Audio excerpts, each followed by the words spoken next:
श्री शिवाय नमस्तुभ्यम। राधे राधे दोस्तों, आप सभी का मेरे चैनल पर स्वागत है। आज मैं आप सभी लोगों को श्रवण कराऊंगी पौष माह में पावन पवित्र शिव पुराण महात्म्य के दूसरे अध्याय की कथा। कृपया करके आप सभी लोग नित्य रूप से शुद्ध मन से इस पावन पवित्र कथा का श्रवण अवश्य करें। तो आइए सुनते हैं शिव पुराण महात्म्य में दूसरे अध्याय की कथा, जिसमें शिव पुराण के श्रवण से देवराज ब्राह्मण को शिवलोक की प्राप्ति का वर्णन किया गया है। श्री सौनाक जी ने कहा, आप धन्य हैं सूत जी, आप परमार्थ तत्व के ज्ञाता हैं। आपने हम पर कृपा करके हमें यह अद्भुत और दिव्य कथा सुनाई है। भूतल पर इस कथा के समान कल्याण का और कोई साधन नहीं है। आपकी कृपा से यह बात हमने समझ ली है।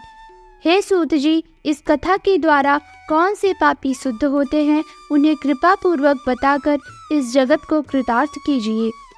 श्री सूत जी बोले, हे मुने, जो मनुष्य पाप, दुराचार तथा काम, क्रोध, मद, लोभ में निरंतर डूबे रहते हैं, वे भी शिव पुराण पढ़ने अथवा सुनने से शुद्ध हो जाते हैं तथा उनके पापों का पूर्णतया नाश हो जाता है। इस विषय में मैं तुम्हें एक कथा सुनाता हूँ। देवराज ब्राह्मण की कथा।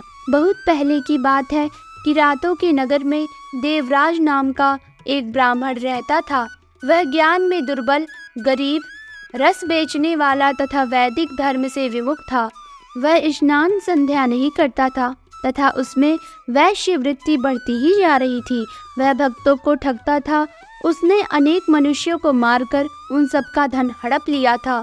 उस पापी ने थोड़ा सा भी धन धर्म के काम में नहीं लगाया था। वह वैश्यागामी तथा आचार भ्रष्ट था।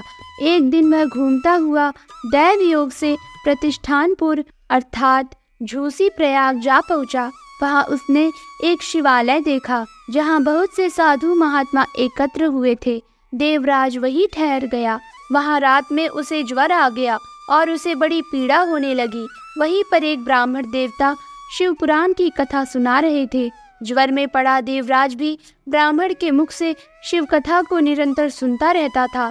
एक मास बाद देवराज ज्वर से पीड़ित अवस्था में चल बसा।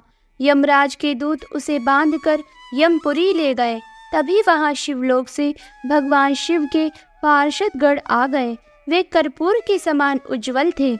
उनके हाथ में त्रिशूल, संपूर्ण शरीर पर भस्म और गले में रुद्राक्ष की माला उनके शरीर की शोभा बढ़ा रही थी। उन्होंने यमराज के दूतों को मार पीट कर देवराज को यमदूतों के चंगुल से छुड़ा लिया और वे उसे अपने अद्भुत विमान में बिठाकर जब कैलाश पर्वत पर ले जाने लगे तो यमपुरी में कोलाहल मच गया, जिसे सुनकर यमराज अपने भवन से बाहर आए। साक्षात रुद्रों के समान प्रतीत होने वाले इन दूतों का धर्मराज ने विधि पूर्वक पूजन कर ज्ञान दृष्टि से सारा मामला जान लिया। उन्होंने भय के कारण भगवान शिव के दूतों से कोई बात नहीं पूछी।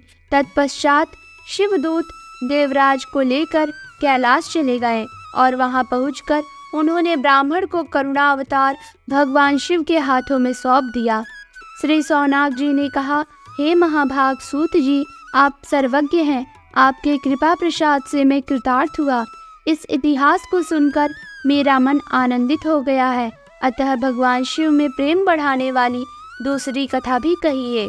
तो आप सभी बोलिए, शिव पुराण की जय हो, गौरी शंकर की जय हो। तो आज आप सभी लोगों ने श्रवण की शिव पुराण महात्म्य के दूसरे अध्याय की कथा। अब इसके आगे की कथा अर्थात शिव पुराण महात्म्य के तीसरे अध्याय की कथा मैं आपको दूसरे वीडियो में श्रवण कराऊंगी। आप कृपया करके नित्य रूप से इस पावन कथा का श्रवण अवश्य करें। माता पार्वती और भगवान भोलेनाथ आपकी समस्त सच्ची मनोकामनाओं को पूर्ण करें। अगर आपको हमारी ये वीडियो पसंद आई हो तो हमारे इस वीडियो को लाइक करें और इसे ज़्यादा से ज़्यादा शेयर करें और ऐसी भक्ति कथा कहानी सुनने के लिए हमारे चैनल को सब्सक्राइब करें और कमेंट सेक्शन में ओम नमः शिवाय, जय गौरी शंकर की लिखना ना भूलें। तब तक के लिए राधे राधे, जय श्री हरि।